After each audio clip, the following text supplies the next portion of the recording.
ধরুন কোনো মানুষকে আপনি ব্যক্তিগতভাবে চেনেন না, কিন্তু সে সোশ্যাল মিডিয়াতে যা করে তা দিয়ে কিন্তু আপনি তার সম্পর্কে একটা বেসিক আইডিয়া করতে পারবেন। কিছু বিষয় খেয়াল করবেন। আমরা অনেকেই ভাবি সোশ্যাল মিডিয়ায় কেবল মানুষ যা দেখতে চাই তাই প্রকাশ করে, কথাটা সত্য।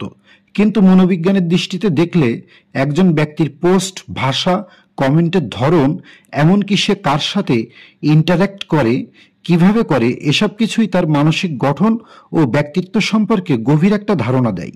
একে বলা হয় বিহেভিয়ারাল ল্যাকেজ। অর্থাৎ মানুষ যতই নিজেকে সাজিয়ে উপস্থাপন করুক না কেন, তার বেস্ট ভার্সনটা দেখানোর চেষ্টা করুক না কেন, তার অবচেতন মনের অবস্থা তার আচরণ আর ভাষার মাধ্যমে ফাঁস হয়ে যাবেই। যারা সবসময় অন্যের ভুল খোঁজে, ছোট ছোট বিষয়ে সমালোচনা করে বা নেতিবাচক কমেন্ট করে, তাদের মধ্যে অনেক সময় নিজের জীবন নিয়ে অস্বস্তি, অপূর্ণতা বা নিজের অর্জন নিয়ে অসন্তুষ্টি কাজ করে। সাইকোলজিতে একে বলা হয় প্রজেকশন মেকানিজম, যেখানে একজন মানুষ নিজের দুর্বলতা বা ব্যর্থতা অন্যের মধ্যে খুঁজে বের করার চেষ্টা করে, যেন নিজের কষ্টটা কিছুটা হলেও হালকা হয়।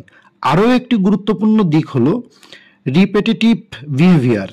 একজন মানুষ যদি একই ধরনের পোস্ট বারবার করে, যেমন সবসময় অন্যকে দোষারোপ, নিজের অর্জন জোর করে প্রচার করা বা বিতর্কে জড়িয়ে যাওয়া, কেউ কিছু বললেই নিজের গায়ে টেনে ইস্যু তৈরি করা, তাহলে সেটা আর মুড নয়, সেটা তার পার্সোনালিটি ট্রেট এর অংশ। এ ধরনের আচরণে দেখা যায় লো ইমোশনাল ইন্টেলিজেন্স বা এক্সটার্নাল ভ্যালিডেশন ডিপেন্ডেন্সি, যেখানে সে চাই বাইরে থেকে প্রশংসা, স্বীকৃতি পেতে। পক্ষান্তরে আত্মবিশ্বাসী মানুষদের মধ্যে উচ্চমাত্রার ইমোশনাল ইন্টেলিজেন্স ও সেলফ রেগুলেশন থাকে, যার ফলে তারা নিজের সম্মান ও কোয়ালিটি রক্ষা করে চলে। মনোবিজ্ঞানে দেখা গেছে যারা নিজের মূল্যবোধ এবং সামাজিক অবস্থানকে সম্মান করেন, তারা সোশ্যাল মিডিয়ায় সেভাবে পরিণত এবং গঠনমূলক ভাষা ব্যবহার করেন, যা তাদের আত্মবিশ্বাস ও ব্যক্তিত্বের প্রমাণ দেয়।